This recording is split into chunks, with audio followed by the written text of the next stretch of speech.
Hello and welcome to How to Get Your Book Published, Part 1, Module 1, The Basics. Before we begin, you will need to open Microsoft Word. That is the program we'll use to demonstrate the tutorials. Many of you already know the basics. However, those more advanced can fast forward to the appropriate module. We're outlining the very basics here so that anyone interested in writing a book will have the tools to do so. In this module, we will address the basics on format and submission policy. Although acceptance policy varies, I'll show you the most conservative format, one accepted by all agents and publishers. When you open your Microsoft Word program, the default page size is 8.5 inches by 11 inches. This is considered the standard for manuscript submissions. If for some reason this is not the default on your machine, you can change it by clicking on the page layout on the top toolbar. Directly below, click on the size icon. A drop-down menu will appear.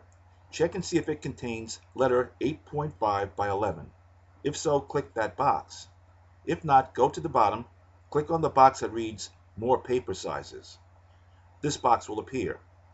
Fill in 8.5 in the width box, fill in 11 in the height box. Then go to the bottom, click OK, and you're all set.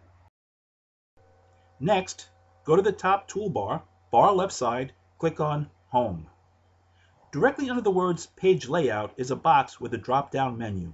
Click on the arrow, scroll down to Times New Roman, which is the preferred style, and click it. The word Times New Roman should appear in the box as it does here. There are other acceptable fonts, but this is the most common. Unusual fonts will not make your manuscript stand out. That trick has been tried thousands of times. Most professionals consider it annoying, so leave the tricks to the magicians. Next to the style box is the font size. The acceptable sizes are 12 and 14. I would go with 12 as it is the most commonly used. Next, and this is important, although all books are single-spaced, manuscripts must be double-spaced. This is so editors have room for notes, corrections, and proofreading marks. Note, directly below the top toolbar is another 4 units. Their names are at the bottom. The first is clipboard, the second font, the third paragraph, and the last styles. You'll notice that all 4 have a little arrow at the bottom right corner. Go to the paragraph unit, that's number 3, and click that arrow. This drop-down box will appear. Here's what to do with each drop-down box. Under Alignment, click on the arrow and choose Justified. The name Justified should appear in the box. Under Outline Level should be the word Body Text. If not, click on the arrow and select it. Under Indentation, both left and right boxes should read 0. In the box marked Special, click on the arrow and choose First Line. In the box marked By, choose the number 3. I know the default is 5 and many people use that, but 3 works just as well and is preferred indent for Kindle and Nook. Under Spacing, the box marked Before should be 0. The box marked After should read 10.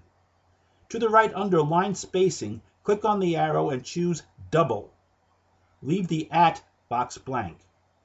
Then click on the box that reads Don't add space between paragraphs of the same style. It is important that you click this box because if you don't, every paragraph will be separated by a space, which will confuse your reader because a space after a paragraph usually means a jump cut. A jump cut indicates a scene change, but more on that later. Next, scroll down to OK and click. Now you're just about ready to go, but you need to do 2 more things.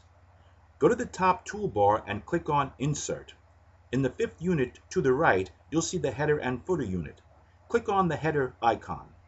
Next, in the top box, fill in the title of your book, followed by your name. For example, if this were a novel, I'd type in How to Get Your Book Published / Zachary Richards. Once done, go to the far right of the toolbar and click on Header and Footer, and that will place the title of your book and your name on the top left-hand side of the page. Now repeat the process. Click on Insert. This time, in the Header and Footer box, click on Page Number. The drop-down menu will appear. Click on Bottom of Page. Another drop-down menu will appear. Click on the second one down where the number 1 is in the center. The reason for adding headers and page numbers is because you will submit your double-spaced, properly formatted manuscript with no staples or bindings. Do not punch holes in it and put it in a binder. And should the agent, publisher, or editor accidentally drop your manuscript, having page numbers will make it possible to reassemble, and the name and author at the top will also help should your manuscript get accidentally mixed in with someone else's. I usually place my manuscript in between two pieces of firm but thin cardboard cut to the size of the manuscript, then wrap two thick rubber bands around it, place it in a box or strong envelope, and send it out. So exactly what is exposition? It is when an important section of backstory is revealed. The trick is to reveal that information without stopping the action, by showing and not telling. For example, in this story, an elderly dementia patient's daughter is staying at her childhood home to care for her father. Here is the exposition as she reminisces. "How did my life get this nuts?" She looked around. "Here I am, 30 years of age, back in my old bedroom in my parents' house. Yeah, it's a nice place and has plenty of room, but I'm the freaking executive vice president of the Goldenrod Hotel chain. I make enough money to buy this house and every house on this block. So why am I still living with my father?" As you can see, during that monologue, the action stopped dead. A better way is for her to receive a phone call from her boss, and, in that conversation, reveal that same information in a heated discussion. For example, her cell phone rings. She reads the number. "Oh, crap. I told him I was taking this week off." She takes the call. A moment later, she rolls her eyes. "Well, I can't help that, Elliot. I told you I was staying at my father's house to take care of him this week." "No, don't give me that. I know damn well the responsibilities of being the executive VP of the Goldenrod Hotel chain, and you had more than ample time to—" "No, no, I said I'll see you on Monday. No, I mean it. Now goodbye." As she clicks off the phone, her sister enters, asks if there is a problem at work. Our character waves her off and says, "There had better not be, because if there is, I'll quit, buy the controlling shares of one of our competitors, and drive him out of business." You see, the same info is conveyed, except in a more interesting manner.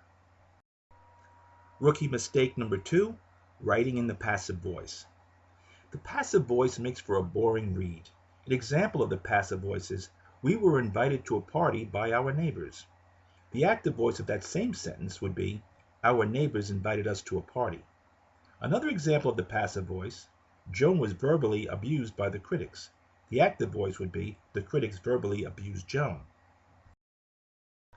There is a trick to tell if your sentence is in the active or passive voice. After the verb, insert the words, "by zombies." If the sentence makes sense, you're in the passive voice. If not, you're in the active. For example, "We were invited by zombies." Makes sense, so it's passive voice. The other version, "Our neighbors invited by zombies," makes no sense and therefore active voice. Same goes for the second example. Joan was verbally abused by zombies, therefore passive voice. It makes sense. Critics verbally abused by zombies makes no sense, therefore it's the active voice. Never send a manuscript to an agent or a publisher until they request it. Remember to include a stamped, self-addressed envelope if they do, providing you want the manuscript returned. If they do request your manuscript, don't make them have to sign for it. If you want to know if they received it, include a stamped, self-addressed postcard asking that it be sent to you when the manuscript is received. Here's another trick. Don't number your chapters until the book is completed. During the writing process, things change, timelines change, and you'll have to move things around. You won't want to redo chapter numbers too. Also, when you reach the end of a chapter, don't simply scroll to the next blank page. Instead, click on Insert on the toolbar, then Page Break. This will save time should you decide to upload to Kindle or Nook at a later date. One last note, create a scrap file. If you write a scene that doesn't work, don't delete it. Instead, cut and paste it into your scrap file. Many times what doesn't work in one area of your book may very well be perfect at a later section. Well, that's it for the basics. I'll see you in the next module.